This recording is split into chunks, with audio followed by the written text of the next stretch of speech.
Alors, nous allons procéder à la période de questions. Dans un premier temps, permettez-moi de vous rappeler que certaines règles s'appliquent lorsque vous vous adressez aux membres du Conseil. Toute personne désirant s'adresser et intervenir devant le Conseil d'arrondissement doit s'inscrire avant la séance de façon à avoir le droit de poser des questions limitées à 2. Lorsque vous posez votre question, vous devez obligatoirement vous adresser au maire qui préside la séance et non directement à un membre du Conseil. Votre question doit être claire et précise, sans préambule. Vous devez être poli et respectueux envers les membres du Conseil. Si vous ne respectez pas ces règles, vous serez invité à vous retirer et à quitter la salle du Conseil. La prise de photos, de vidéos ou les enregistrements sont interdits sans l'autorisation du maire. Ladies and gentlemen, allow me to remind you that certain rules apply when you address council members. Each individual is requested to register prior to the council meeting in order to have the right to ask questions not exceeding 2. When addressing the council, you have to direct your questions solely to the mayor presiding over the council meeting and not directly to any council members. Your question has to be clear and precise without preamble. If you do not respect these rules, you will be asked to retire and to leave the council chamber. Taking pictures, filming, and recording are forbidden without the mayor's authorization. Monsieur Jim D'Alessandro, je vais vous demander, s'il vous plaît, de vous adresser au micro qui est de l'autre côté de la salle, s'il vous plaît.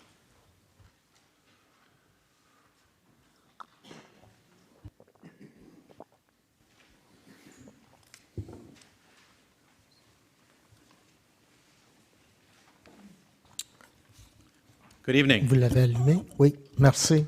Bonsoir. Bonsoir. Monsieur le maire, y a-t-il eu des développements avec les dérogations, en particulier? Votre dérogation? Oui. Je peux vous dire qu'on a discuté avec notre service aujourd'hui et vous étiez pour être appelé et rencontrer nos services la semaine prochaine. C'est pas fixé le rendez-vous encore, mais j'ai demandé à mes services de communiquer avec vous et honnêtement, je pensais que le dossier était clos. Puis je pensais que le dossier était réglé déjà parce que ça fait quand même longtemps qu'on discutait. Même on s'est rencontrés, pas juste sur les lieux, mais même dans mon bureau. Puis ça fait quand même longtemps. Je pensais que c'était déjà réglé. Puis j'étais surpris d'apprendre récemment que le dossier n'était pas finalisé. Ceci étant dit, j'ai demandé à mon service de vous rencontrer la semaine prochaine. Cette semaine, je pense que ce n'est pas possible à cause de l'horaire, mais la semaine prochaine pour trouver une solution. La solution, je ne peux pas vous dire, honnêtement, mais c'est pour vous rencontrer personnellement. Puis, si nécessaire, je vais être présent aussi à cette réunion-là, pour savoir c'est quoi le problème vraiment qui vous affecte dans votre propriété. C'est la seule chose que je peux vous dire ce soir concernant le dossier en question. Parce que je sais la situation. J'ai déjà discuté ça avec vous plusieurs fois. Et maintenant, c'est au service de me proposer une solution, de nous proposer comme conseil une solution et d'aller de l'avant avec quelque chose qui va respecter au moins pas juste les règlements, mais qui va respecter aussi un peu la demande que vous avez faite. Ça fait quand même plus d'1 an. Même plus que ça. On rit, mais c'est vrai. Si, monsieur. C'est vrai, c'est vrai. Ça fait déjà... La maison a été bâtie en 2015. Oui, mais depuis le temps qu'on s'est rencontrés, je peux vous dire, puis je vous dis en toute transparence, j'étais surpris de voir votre nom encore parce que je pensais que le dossier était vraiment réglé selon nos discussions qu'on a eues dans le passé. Et là, pour les raisons pas connues, parce que je n'ai pas eu l'information complète aujourd'hui, on est en train d'organiser une rencontre avec vous la semaine prochaine pour au moins parler de la situation et essayer de trouver une solution, M. D'Alessandro. Merci. Puis-je vous demander une petite deuxième question? Allez, oui. Concernant les inondations, Oui. y a-t-il un bilan monétaire des coûts que nous avons eus et qu'on va absorber? Bien, le montant, je ne peux pas vous dire qu'est-ce qu'on va absorber, mais les coûts totaux qu'on a dépensés, c'était 6,3 millions. 6,3 millions pour les mesures quand même temporaires pas juste temporaire parce qu'on a acheté d'équipements aussi. Ça, c'était à part, je crois, mais c'est quand même... à part du 6,5? Oui. Puis ça, c'était le budget de l'arrondissement qu'on avait décidé bien à l'avance, suite à des inondations de 2017. On a décidé avec la recherche qu'on a faite de qu'est-ce qui se passe partout dans le monde. On a décidé d'acheter les modules, l'équipement nécessaire si jamais il fallait intervenir à d'autres inondations. Et là, avec le travail de M.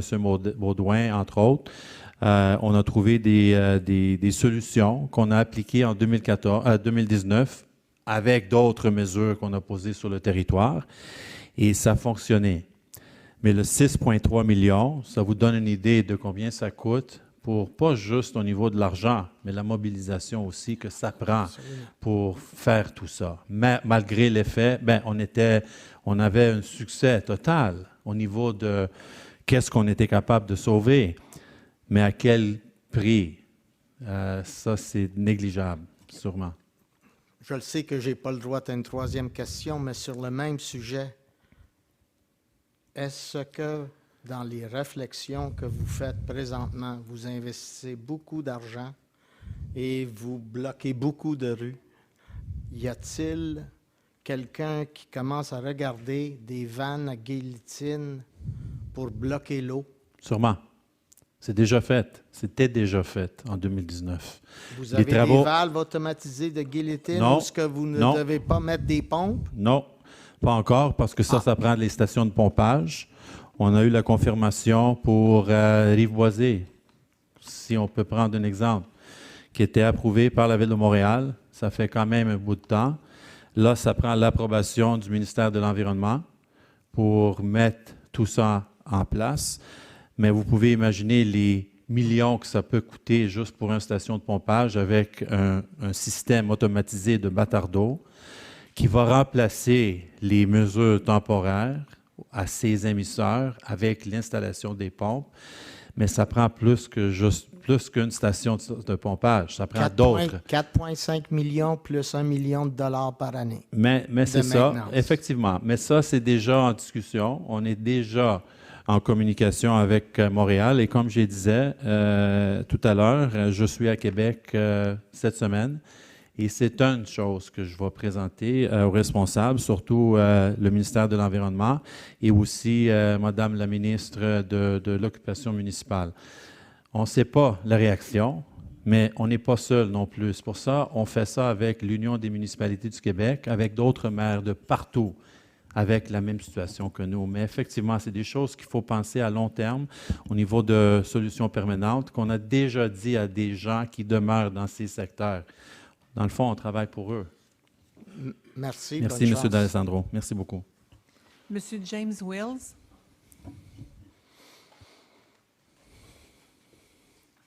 Hi, Jim.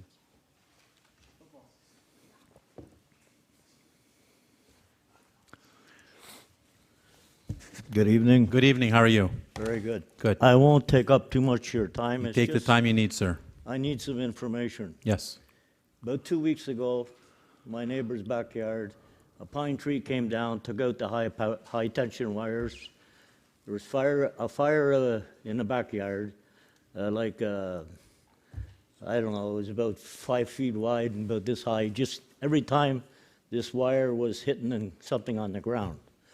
Now my question is this: who is responsible for the utility area? Is it me, the city, or is it Hydro-Quebec?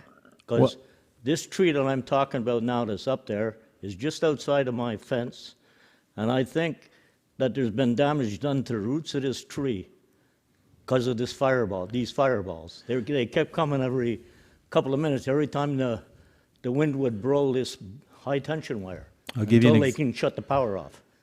Well, exactly. I'll give you an example. For example, with the windstorm we had the other day, when there are trees that are close or on the hydro wires, regardless whether they're on private or public property, nothing can be done until hydro is dispatched. We work in close collaboration with the hydro representatives that when we know of a situation, hydro is sent to make sure that everything is safe to work. For example, if a tree on public property is touching the hydro line, once they assure us that it's safe, as was the case a couple of days ago, then our teams are dispatched to make sure they cut down the tree. If it's a private tree, it's your responsibility to call hydro or us, and we can help you, guide you through it, to make sure that hydro is sent on your property. If it is a private tree, it is your responsibility to cut it, to find somebody to cut it. If it's a tree that's in danger, like you say, that the root system has somehow shifted and could be vulnerable, at that point, you can reach out to the city here. We can send someone to verify the resilience of the tree, to make sure that we can at least instruct you accordingly, if it's safe or not. And if it's on your property and it's deemed to be unsafe, then you will have to take the necessary action to cut the tree. That's how we usually do it. But in case of an emergency, once you call, for example, if it was 911, let's say, then all the stakeholders are notified and everyone is dispatched according to priority. And in this case, hydro would be on site relatively quickly once that happens, or the fire department.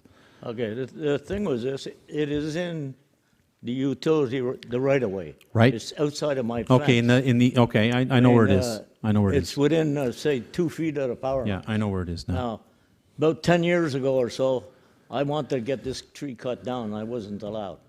Now, that tree has gone about 30 feet higher, and all it's doing is going straight up like this. That now it is tilting this way towards the houses. Okay, Mr. Now, Wills. it may be 50 feet to my house. Yeah. But that tree can get to my house. Okay, Mr. if it Wills, this is comes what we're down. going to do. We have So- your information here. I just want to find out what I gotta do. You're going to do nothing for now. We have your information. My services will contact you tomorrow, first thing. Very good. And we go from there, okay? And then once we assess all that, then we'll take the necessary action to try to find a solution, okay? Thank you very much. Thank you for taking the time to come tonight. Thank you. Madame Sonia Fernandez.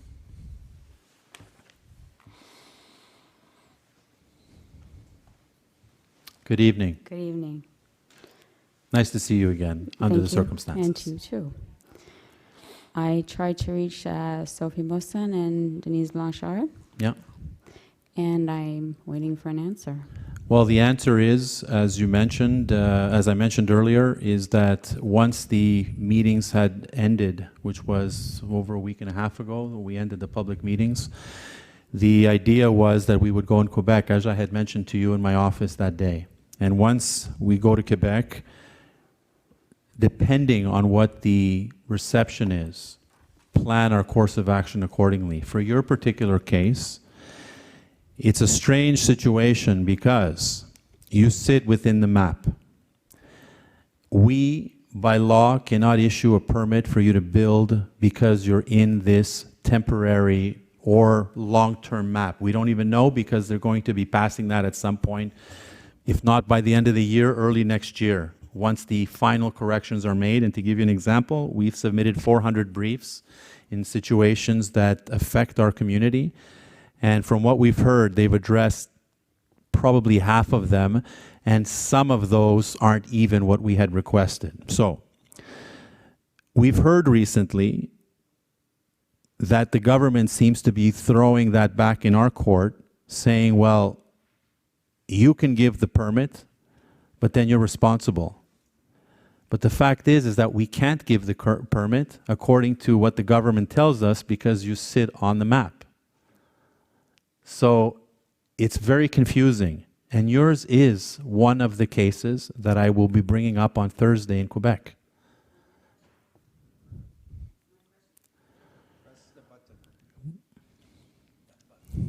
Sorry. Thank you.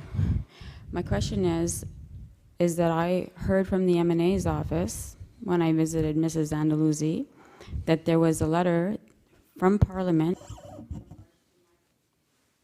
by itself. I'm not touching this. Sorry. In regards to my particular address, that Parliament said that I have the right to a permit. The National Assembly? Correct. The Quebec government? National Assembly received an email from whoever they contacted in Parliament that I have the right to a permit. So Mrs. Andalusi has received Who's an Mrs. Andalusi? I'm sorry. She's the co-person with Mr. Monsef Darazi. Okay, So she said she took on my case. She right, sits because in we that had office. given her the case, right? So I went to visit her, Yeah. and she received an email from the Parliament saying, in my particular case, I have the right to receive a permit. Well, you see, this is news to us. I have Madame Mosen in the back of the room there, and she's shaking her head because we haven't received anything. And we've been in, again, we assume what we assume, but when we don't have what you're saying, I have to tell you, I don't have it. This is Well- complete news to me. So, Madame Mosen, do you have any information, Sophie? Right. OK, Monsieur Marco, avez-vous cette information?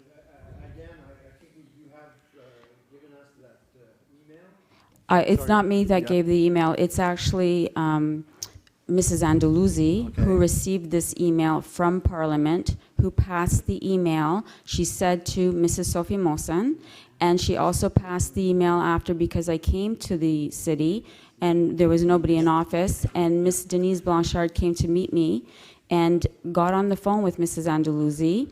I passed her my phone, who then passed the email that she received from Parliament to Denise Blanchard to give to Guy Bernard. Okay, I'm going to, hang on, Mr. Papineau. Regardless of an email, we still need official confirmation from the minister's office. So, when I go on Thursday, I will bring that email with me, whatever it is, and I will make sure, or at least to request, that they give us a formal letter, because an email isn't binding legally. And I don't know what the email says because I haven't seen it. But I will make sure that we bring that with us when we go to Quebec and make sure that we ask them to give us a formal letter, because that's the only thing that will not only protect us as an administration in the borough, but will protect you in the eventuality that you build and then something not be legal. So we've heard a lot of hearsays, we've heard a lot of third-person, reactions and comments and approvals and this and that. But then as soon as we ask them, as we've done in the past for other cases, give us something in writing that formalizes what you've just told us, then they back away. So I got to make sure that what we received is legally binding, and we'll make sure with legal affairs as well that it is legally binding. And if it isn't, then we will make sure that we receive something in writing from the minister's office that confirms exactly what you're telling us, because nobody more than you wants it to advance. It's us. We want it to work as well. But we have to make sure that we protect everybody involved, including you, Ms. Fernandez. Well, thank you. When I received a letter from Mr. Papineau in, I think it was July or August, and I also received a letter from Guy Bernard in July, saying that they would love to give me my permits, but this was now in the hands of Zeiss, and we That's have to right. wait for their, right. But an email, I'm understanding your legal issue, is not an email from Parliament, must come with Was the National Assembly? It's the National Assembly. No.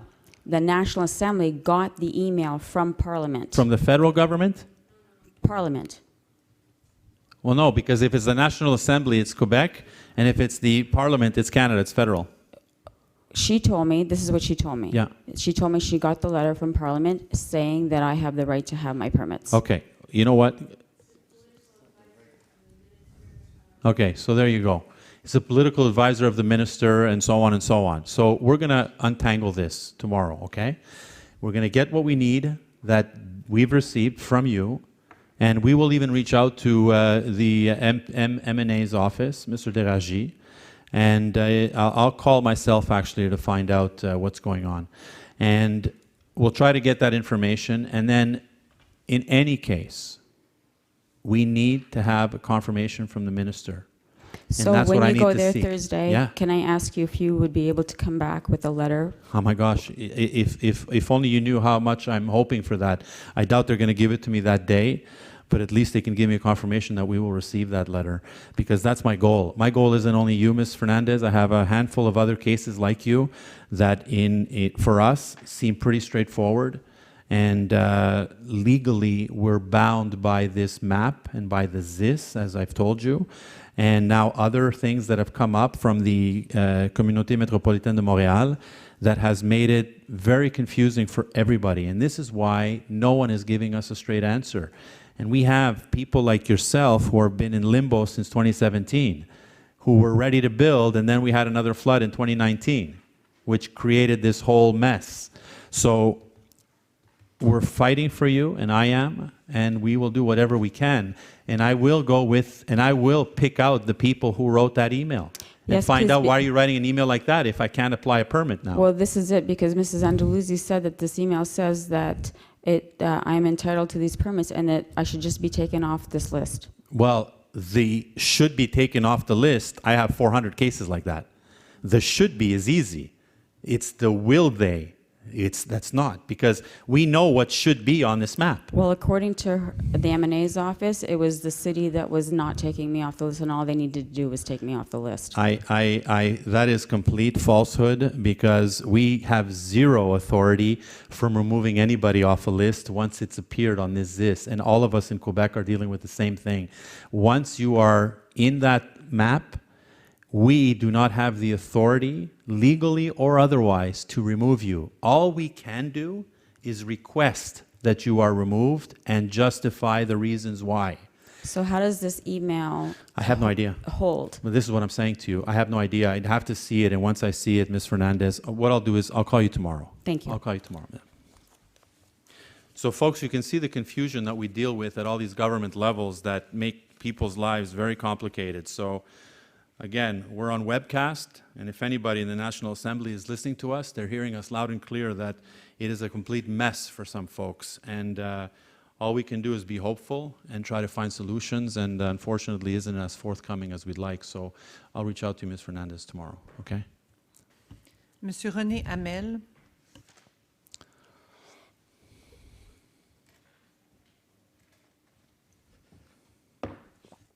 Bonsoir.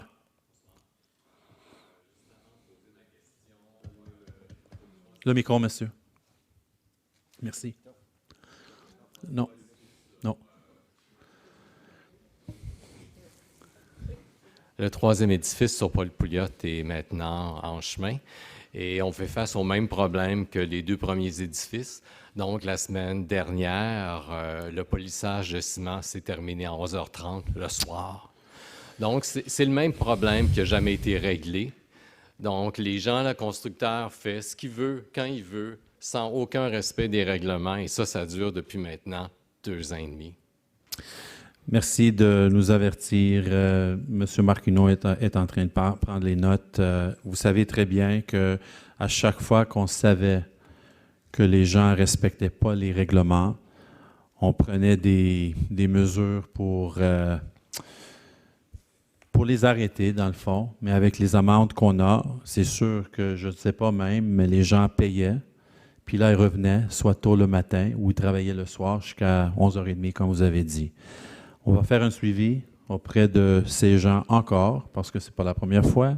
À chaque fois qu'on recevait des appels, on intervenait. Même, on intervenait sans avoir un appel, juste pour surveiller.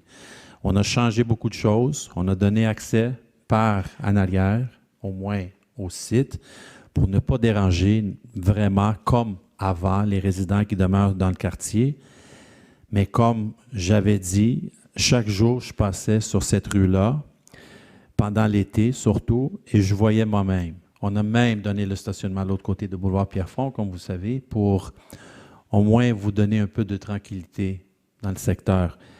Mais si vous me dites que ça continue, là, écoutez, on va faire le plus possible pour intervenir encore. Puis, je dirais, il faut le faire maintenant parce que Oui. ils ont seulement coulé le plancher du deuxième, fait qu'il reste le troisième, quatrième, Oui, plus le toit. effectivement, Donc, effectivement. Puis ils font ça en deux moitiés, donc ça veut dire qu'il reste encore 6 belles soirées de polissage qui s'en viennent. Effectivement, c'est noté, monsieur, merci. Donc, le stationnement sur Paul Pouliot, en 2 occasions depuis l'été, les pompiers n'ont pas pu se rendre sur Paul Pouliot à cause du volume d'auto qui s'est stationné dans le S quand Oui. vous venez du Oui. boulevard Pierrefonds. Oui.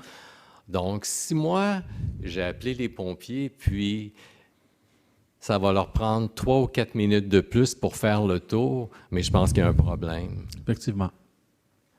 Les pompiers devraient être capables de passer en tout temps sur cette rue-là, et ce n'est pas le cas. Partout, Le S. Oui. Donc, quand vous venez Oui. de boulevard Pierrefonds, Oui. puis vous faites les deux S, Oui. dans les deux S, le camion ne passait pas. quand vous dites ça, parce que j'ai remarqué aussi des autos stationnés sur cette rue-là, est-ce que c'est les gens qui travaillent, les travailleurs, ou est-ce que c'est les résidents qui demeurent dans ces bâtiments? C'est les résidents. C'est des résidents. Mais gardez, M. Gignac est ici. On va demander à M. Gignac de regarder avec notre SPVM et les autres partenaires autour de la table de prendre le temps d'aller visiter, surtout, parce que le CIM, Service d'incendie de Montréal, siège à ce comité aussi. Là, ils vont nous dire, et je crois que ça cause un problème parce que je l'ai vu, surtout quand les travailleurs sont de l'autre côté puis ils sont en train de travailler, j'ai vu ça personnellement. M. Gignac va présenter à son comité. Puis, je ne sais pas, M. Gignac, si vous avez quelque chose à ajouter. Mercredi prochain, OK. il va se rencontrer, puis M. Gignac, il va vous rappeler sans faute après cette réunion. Pas le soir, mais Ouais. soit le lendemain ou vendredi. Fait qu'est-ce que le stationnement de nuit cet hiver va être permis? Non. Il était l'hiver dernier. Il était, c'est le mot-clé. Pardon? Il était, c'est les ça. mots-clés. Parce que notre rue ressemblait à un rang, c'était pas nettoyé, parce qu'il était incapable de passer. Vous avez tout à fait raison, monsieur, puis on partage ce point de vue parce qu'on a cette situation un peu partout.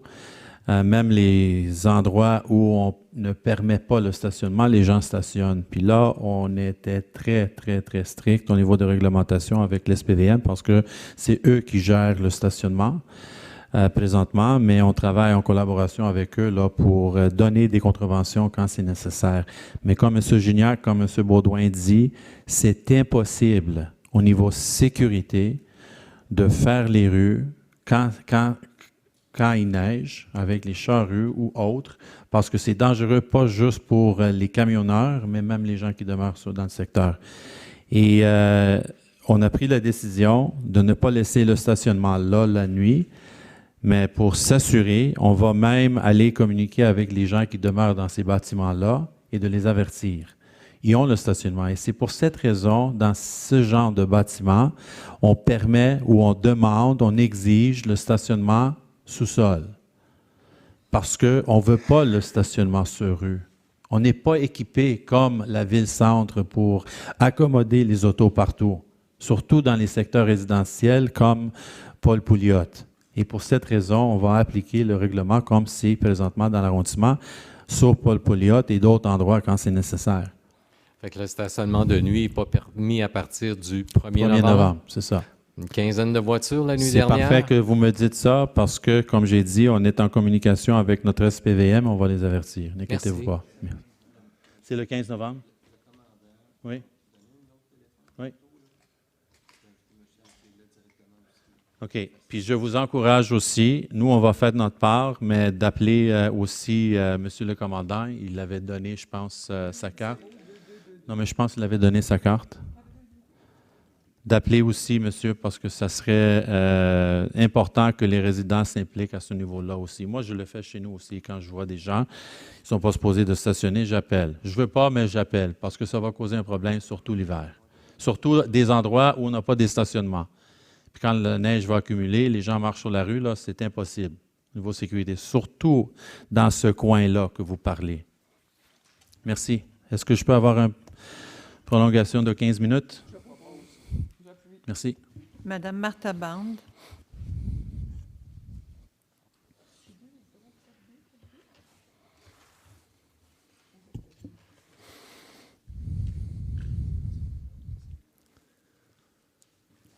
There, okay.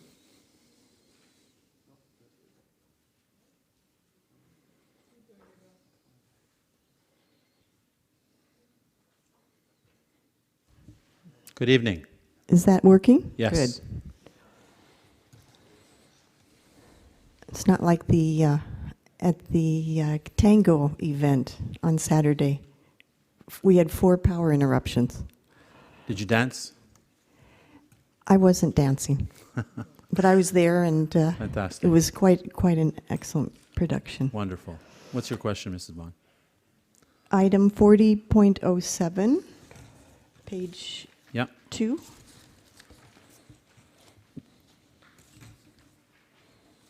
I wanted an explanation because I find the resolution summary complicated. This, I think, is a heritage building at 19350 West Gouin Boulevard, known as Le Petit Four, I believe.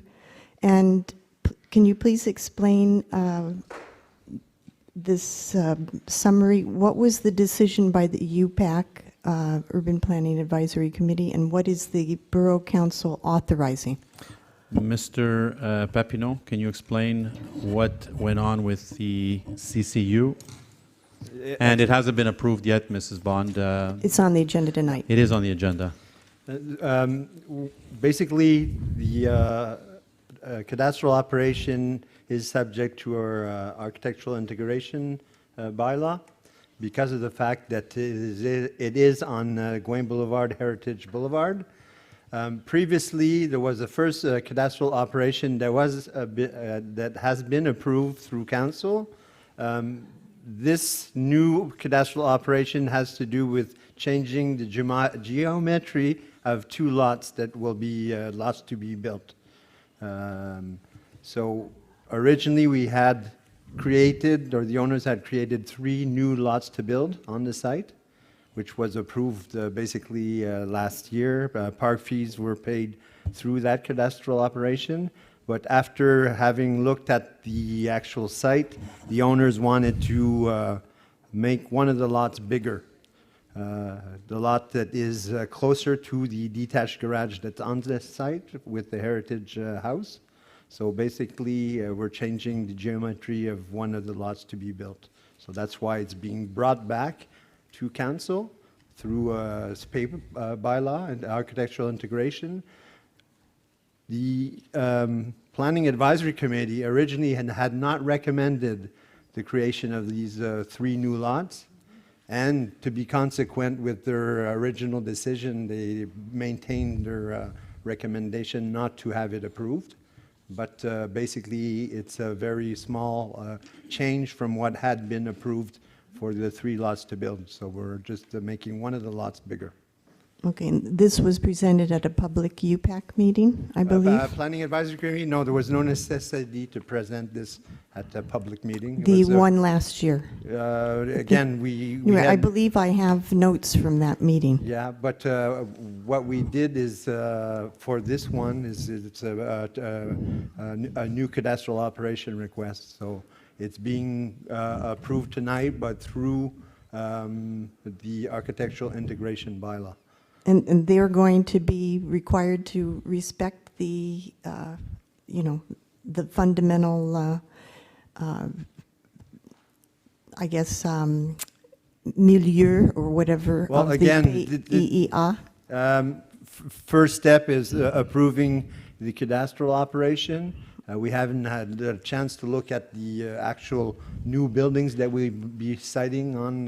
They are going to change. But no, the buildings that will be built have not yet been subject to architectural review. They will become subject to architectural review, but they will not necessarily have to be presented in public because it's a new construction, single-family dwelling. So they're respecting the zoning. They will be respecting the zoning. Okay. What is your second question, Mrs. Bond? Merci, Monsieur Papineau. Page 220.08, the cancellation of Vanilla Twist coffee shop contract. Yep. I don't understand, but is the borough reimbursing part of the contract? And is that the end of the coffee shop at the library? It's the end of the coffee shop for now in the coffee shop, in the library, because they felt that for them it wasn't viable enough, and we suspect it was probably because we were still under construction and still outside. That didn't really encourage folks to go by and utilize the coffee shop to its full potential. And so the decision is that they gave us a written notice saying that they would like to end the contract that they had with us. which we honored because nobody's there to lose any money, and we want to provide a service, an additional service to the public that makes sense, that works, and that has a service that is additional to what we provide in general terms at a library. So we've reached out to some other companies that may be interested, and we have yet to hear from them. There is some interest. However, we're still in the developing stages of replacing Vanilla Twist with someone else. We will look as well, if we have to maybe down the road an organization somehow manning this facility and providing a service that I think is important in this type of library. And we will evaluate as we move forward. So that's really the reason why you see that tonight, because we need to pass a resolution whenever we cancel a lease with a partner organization. Because I've seen a coffee machine in the Borough Hall here. A coffee machine? Yeah. Yeah. So that would serve the purpose. Well, when you You have could make it a paid coffee well, dispensing machine. all of these ideas, Mrs. Bond, will be evaluated. The Library of Beaconsfield has that. By no means are we going to go with someone that mans a coffee shop, because that's what we had before. I mean, we'll look at other options for sure, and that is something we may consider as we move down the road. But right now, there is some interest from others that want to get involved. And we'll have to evaluate that with Madame Gervais and her team. And as we go forward, if we see that there is no other option, then we'll certainly consider, as is the case in some other places. But this is a library that has created a sense of assembly. As you know, you've been there many times. And the amount of people that frequent there, I said the numbers earlier, we had up to 8,000 on one weekend, so you can imagine the traffic that we have. So we want to create an additional service for them. And if it isn't viable to have someone there, well, then we'll look at other options later on, for sure. Thank you. Thank you, Mrs. Bond. Madame Samira Mazouz. Bonsoir. Bonsoir. Ma question aujourd'hui concerne les lumières dans les rues, dans certains quartiers dans Pierrefonds. Oui. Moi, ça fait 3 ans que j'habite à Pierrefonds, et quand j'ai réalisé qu'il n'y avait pas de lumière, j'étais très surprise parce que quand j'ai visité, etc., j'ai pas visité pendant la nuit. La nuit. Alors, j'étais déjà emménagée et là, on sort à l'extérieur et il fait très noir, Oui. mais absolument noir. On Oui. ne voit absolument rien. Vous êtes dans quel secteur, madame? Je suis sur la rue Pierrefonds, proche de l'école Arfand-des-Neiges et Personnage. Oui. Donc, c'est un quartier qui est très achalandé. Sur Pierrefonds ou sur Gouin? Gouin. Sur Gouin, OK. Gouin et Pierre-Lauzon. OK. Donc, mes enfants vont à l'école, on va à pied, on a le train à côté, on veut prendre le train, on veut revenir à pied. Oui. Les fois que j'ai pris le train et je suis revenue à pied, j'ai eu vraiment peur. J'ai eu très, très peur à traverser. Il y a une petite ruelle dans Arfand-des-Neiges Oui. pour traverser. Oui. Je trouvais ça extrêmement, probablement qu'il n'y a pas, je sais pas, probablement il n'y a pas extrêmement de danger, mais quand même, on ne se sent pas en sécurité de se promener là. Et moi, je suis quand même une adulte. Imaginez quand mes enfants vont être adolescents. Ils ont aujourd'hui 9 et 11 ans, mais plus tard, ils vont vouloir aller prendre le train, aller au cégep, etc. Et je ne serais pas capable de les laisser sortir dehors. Il fait très noir. Et en plus, avec les voitures qui passent, il n'y a pas de trottoir. Donc, souvent, on arrive là et on tourne. Et même moi, quand je conduis, des fois, je conduis très prudemment, mais quand je tourne un coin, je rentre face à face avec quelqu'un qui marche, qui promène son chien. Alors, je trouve que nos activités sont très limitées. Très, très limitées. À partir du moment que le noir commence, on essaie de limiter nos sorties pour se promener. Et pourtant, on a un beau quartier, on est à côté de l'eau, on peut vraiment profiter des belles marches, etc., mais on peut pas. Est-ce qu'on parle d'éclairage dans le parc, dans le les passage, rues. Non, ou sur les rues dans aussi? Les rues, sur les rues en général, c'est vraiment problématique. J'en ai parlé à quelques personnes et tout le monde partage la même chose, sauf que je suis quand même étonnée que personne n'en parle, donc je voulais savoir... C'est quoi la raison qu'il n'y a pas de lumière? La raison, probablement qu'il y a une raison qui date des années 50. C'est des vieux secteurs. Mais qu'est-ce qu'on peut faire pour... je vais vous expliquer tout ça. On a des secteurs sans faute, sans éclairage. Ça, c'est le cas partout sur le territoire, à Montréal, dans l'ouest de l'île, partout. Peu importe la ville ou l'arrondissement où vous êtes. On a un processus si jamais les résidents veulent l'éclairage sur la rue. Avant tout, on va évaluer si c'est possible. Si les gens veulent absolument avoir l'éclairage, vous allez présenter une pétition à la ville, à l'arrondissement. Avec ça, nous, on va analyser si c'est possible et si c'est possible, combien ça peut coûter. OK. Le coût de cette activité va revenir aux résidents qui demeurent là. Je ne peux pas partager les coûts vraiment à l'arrondissement pour tout le monde de payer. Comment ça marche maintenant dans des secteurs, dans les nouveaux secteurs? Je vous donne l'exemple. C'est que le promoteur est d'exiger de mettre l'éclairage de rue en même temps et d'après moi, il passe les frais à des acheteurs pour les nouvelles maisons. C'est comme ça que ça marche. Mais dans les vieux secteurs, en anglais, on dit « it's a local improvement ». On ne peut pas facturer les gens qui demeurent dans d'autres secteurs de Pierrefonds parce qu'on veut éclairer une rue chez vous. Là, on va évaluer les coûts associés à ces travaux-là. Et là, on va vous revenir avec les coûts pour chaque maison sur cette rue. Combien vous allez payer, soit dans les comptes de taxes, soit dans je ne sais pas combien d'années, etc. C'est ça. Il faut que ça soit... Ça allait être ça ma question. Il faut que ça soit unanime.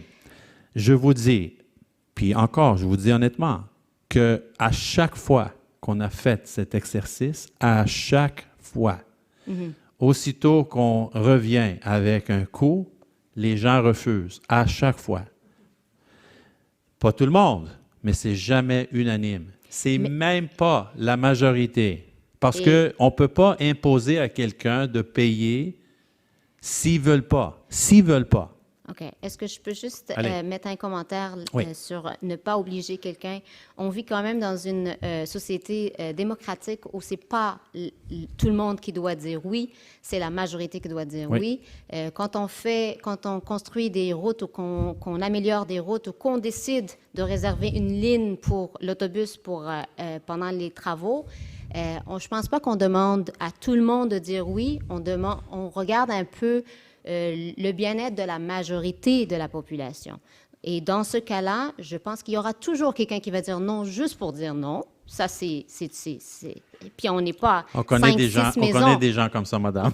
Vous voyez ce que je veux dire. Alors, c'est sûr qu'il va y avoir au moins une personne qui va dire non, moi, je ne veux pas payer. Ça fait 20 ans que je reste ici. Je n'ai pas besoin de me promener le soir.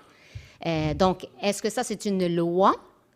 C'est une loi, c'est une obligation par la loi d'avoir tout le monde dire oui ou c'est seulement... Regardez qu'est-ce qu'on va faire. Oui. Vous allez commencer avec l'étape 1. Oui. Comme je dis à plusieurs, je ne peux pas aller à l'étape 4 si on n'a pas fait l'étape numéro 1. Pas de problème, je suis prête à faire toutes les étapes. Puis là, vous allez faire tout ça. Oui. Nous, on va faire le travail nécessaire. Et là, on va vous revenir. Et là, on va valider si c'est quelque chose qui est selon la loi des cités et villes ou pas. Je vous dis, on a des rues, je ne sais pas combien de kilomètres, M. Baudouin, là, mais on a 250 kilomètres de rues résidentielles. Ben, OK. disons 250. On OK. va faire round number. 250 rues résidentielles. Je ne sais pas le nombre de kilométrages qu'on a sans éclairage, mais vous pouvez imaginer combien ça peut coûter à une communauté si on absorbait ce coût. Et si c'était possible, parce qu'à des endroits, on n'a pas la capacité, avec l'infrastructure qu'on a présentement, de mettre quoi que ce soit. Et là, on va vous guider là-dedans. Puis là, quand on arrive au point où il faut prendre décision, on va vous expliquer pourquoi et comment. D'accord? Donc, la première étape, vous me dites, c'est de... Mais ça faire prend tout le signer? temps une pétition. Une OK, pétition la pétition, par les est-ce que résidents. ça prend un nombre... Parce que moi, je m'intéresse pas seulement à ma rue, Non, parce non, je qu'on est comprends. un quartier. Je comprends. Donc, je dois faire signer un nombre... Regardez, commencez avec les gens qui veulent signer une pétition. OK. Je ne vais pas donner un nombre juste pour donner un nombre. OK. Commencez avec quelque chose, puis là, on va se revoir. D'accord? Allez, M. Langevin. Juste un petit ajout, on a parlé de vieux secteurs. Mais juste faire le comparatif entre vieux secteurs et nouveaux secteurs, c'est que maintenant, dans les nouvelles constructions, ça fait partie des éléments qu'il faut inclure dans des projets. Donc, c'est un peu ça la réalité.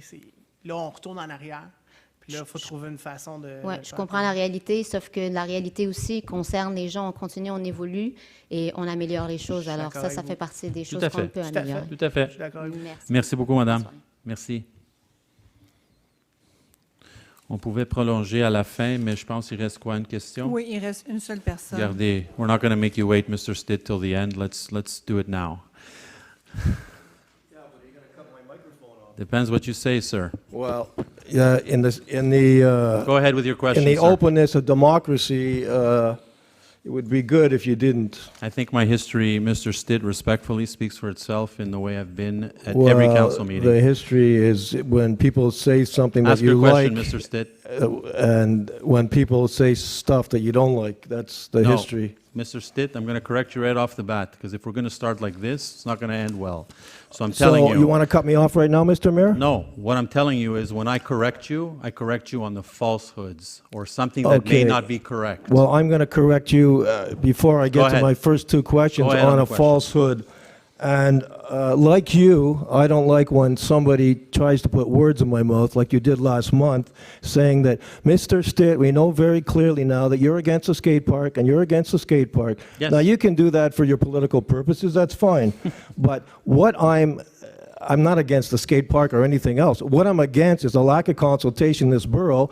And had you not cut me off last week, I would have stated to you that part of the survey you did on the garbage collection that you thought perhaps would go to once every 2 weeks, why didn't you? Is that your first question, sir? No, it's not. Well, then why are you asking it? I'm not asking. Well, you cut me off last week. But what I want to your say first about question, that sir. is, no, it's not my first question. Yes, it is. I decide. What's your question, sir?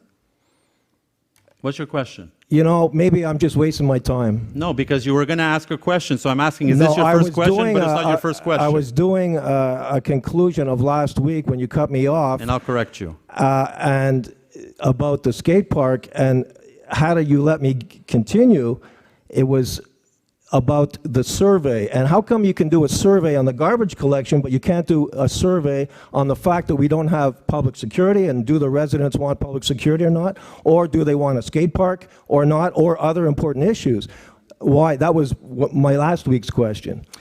I'm going to I answer. mean, I'm but gonna you don't even have listen, to ask that, I because will. that's not my No, two I will. questions It's tonight, okay. which You I'd like can to ask ask. me 2 questions. I'll entertain that. Thank you. We're elected, sir, to make decisions, right? We're elected here to consult and get the pulse of our community in our everyday responsibilities here as an elected body and as an administration.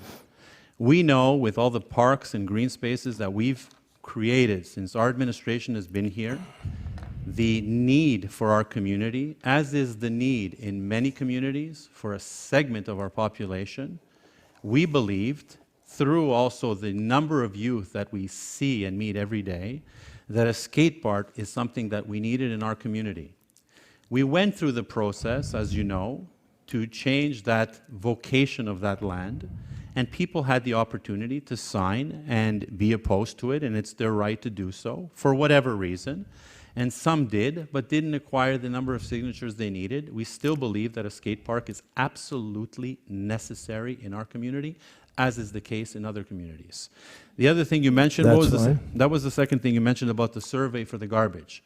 It was an unscientific survey that we wanted to get the pulse of the community, just to feel out our community and see if it's something that could be analyzed as we went forward as an administration. And then we could evaluate the costs associated to it, the impact to the community, and all of the rest of it. So we did scientifically, if you will, unscientifically go on social media and try to survey our community to see what they wanted. Doesn't mean that we're deciding anything. It just means that we were asking to see, is it something like some other communities have done? Is it something that would interest Pierrefonds-Roxboro residents, whether they wanted a collection once or twice every 2 weeks or whatever? And so that's what we did. There has been no conclusion from that. This was. I'm answering what you said. We don't have to get into a debate. I'm just clearly telling you the reasoning behind it. I don't think this is the right format for a debate. Okay, well then you can ask Obviously. your question. Well, Have you been to City Council in Montreal, sir? Have you been to City Council in Montreal? of course, I Do you present see- do- petition do you see- to your mayor, No, your but do you former see- boss, Denny Mr. Coderre, to Stitt, save on Mr. Salorm. Of course, I've Stitt. been to City Council of Montreal. And you see how the question period works at City Hall, right? They give you a Yes. minute and a half to create your argument and then 30 seconds to ask your question, and they strictly respect that, and you have 2 questions, and then you're asked to leave. We have been so understanding and tolerant and accepting and continuously allow the residents to say what they want to say within reason. So ask your 2 questions, sir. Okay, I just want to follow up on what you said, though, because you didn't answer the question I would have asked last month about why did you choose a survey on the garbage collection and not other, maybe more important items or other items such as, which I just mentioned, The skate park, sir. the is- skate park we do and ask. the lack of public security in Pierrefonds? We do ask, sir. Not on a survey, The you skate didn't. park, we ask every day of our lives when we meet. I have a representative here that deals with the youth, Mr. Benoit Langevin, who is with youth every day of his life, who knows what the youth have been asking for in our community, who we hear from on the sports field and elsewhere from parents what we need in our community, But you're who not we've answering the consulted, question. who we've Why consulted, on that who one we've issue? consulted with other boroughs and cities who have put skate parks in, and they've seen what an incredible success story and sense of belonging and point of assembly that it's created for a segment of the population that feels somehow marginalized and disenfranchised. So we've created now that entry point to community life for them. And we as an administration, whether you agree or not, have the authority and the ability to be able to do those types of consultations on an individual basis and come up with a decision at our level. And this is exactly what we did, sir. You're not answering the question, so I'll go to my regular questions briefly. Go to your regular question, sir. Good idea. You have, as I touched on last month as well, you have 2 contracts. You have 2005, 2006, $800,000 and $808,000 taxes in, contingencies, etc., for subcontracts to clean the library and other 6 public buildings, I believe. 8. 8, okay, 8, good. So again, my question to repeat last month, which I didn't get an answer for either, why are we subcontracting work when blue-collar workers could do those type of jobs? In Pierrefonds-Roxboro, they know the area, they know the neighborhood.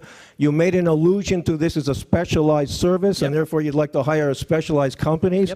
Well, cleaning, I don't think you have to go to the university to get a BA in cleaning buildings and taking care What's of your them. question, sir? Well, my question is, why are we subcontracting these things when we could do it in-house? And it might even be cheaper to do it in-house. As a matter of fact, it's not cheaper to do it in-house. The Well, you 800 didn't that ask- you didn't give me that answer last But month. Mr. Stitt, you're asking me a question, you're not even Yeah, letting but me I answer. had- oh, no, go You're not ahead. even letting me answer. Respectfully, you're asking a question, I'm trying to answer, I don't get 2 words out and you intervene like you're going to do now. No, I'm just, because I asked you that question last month, and you said it wasn't a matter Mr. of Stitt, finances. Mr. Stitt, we do not have, first of all, the resources to be able to bring employees to do specialized work. Yes, specialized work.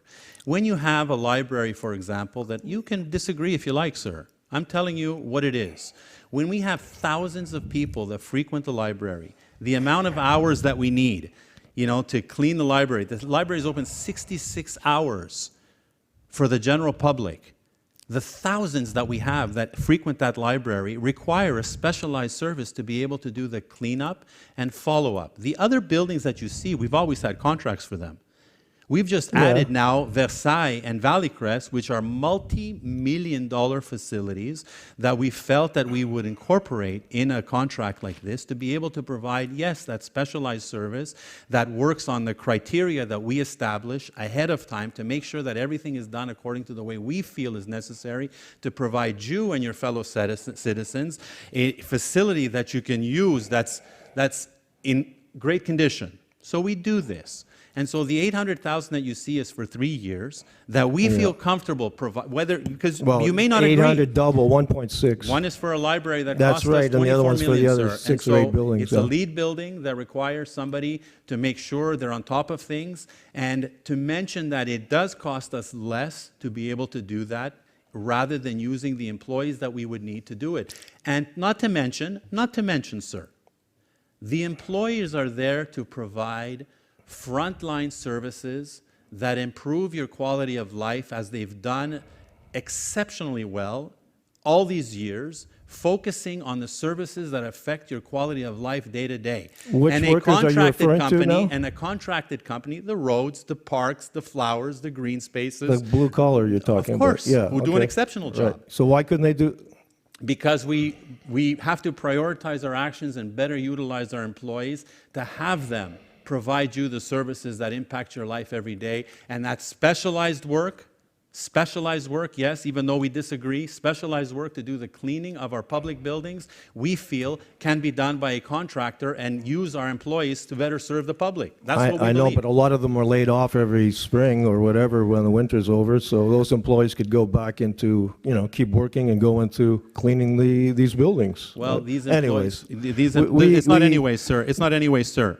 The anyways is that these employees that are let go after seasonal work are auxiliary workers.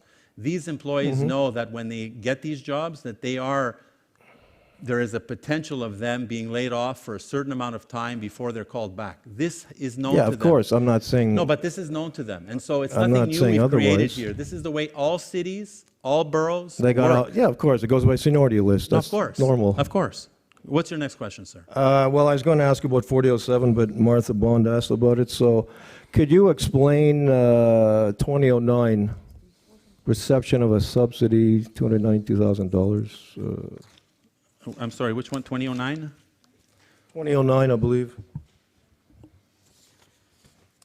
Oh, that's the Axor one, that one there? Parks program, $292,000, 454 from the programme de réflexion et de verdissement des parcs locaux. Yeah, because we have a little bit of a mix-up on the thing that we have here, so I apologize. That's okay. It's but about I'm looking at my notes. receiving a subsidy. I don't know if it's from the Ville de Montréal or the Grand Park. Yeah, it's from the Grand Parc. What it is it's an amount that we had 3 projects, right? And this concerns the projects that are in front of the city hall, the library, the passage, the wooded area, and all of that. And so the funding is coming from 3 different sources. One is the PTE from the borough, as was announced to you and everyone in terms of the projects that we had determined. The other money is coming from a grant that comes from the city center. And what was the third one, Mr.? The Fond Parc, that amount that we've amassed through the years when people pay that 10% to do that. And so what this is really is a reorganization of the funding that's coming from those different sources. The amounts haven't changed necessarily. The amount of the project hasn't changed. It's just the redistribution of the funding that's coming, in this case, $92,000, for example, from the Montreal program. So all it is a reorganization of the funding that's going for these 3 projects, and nothing more than that. It's just that we have to pass a resolution when the amount was slated to be different initially compared to what we get now. And so this is all it is tonight. And the 3 projects are what again exactly? The 3 projects are the library in front, right. the Richmond Garden, the passage, the cultural passage that you see behind, and what was the third one? So, and all the links that go into the wooded area, So into the cultural everything center, here everything that's surrounding right. this quarry. Okay, I understand. Thank you. Thank you, Mr. Stitt. Alors, ça met fin à la période de questions pour ce soir.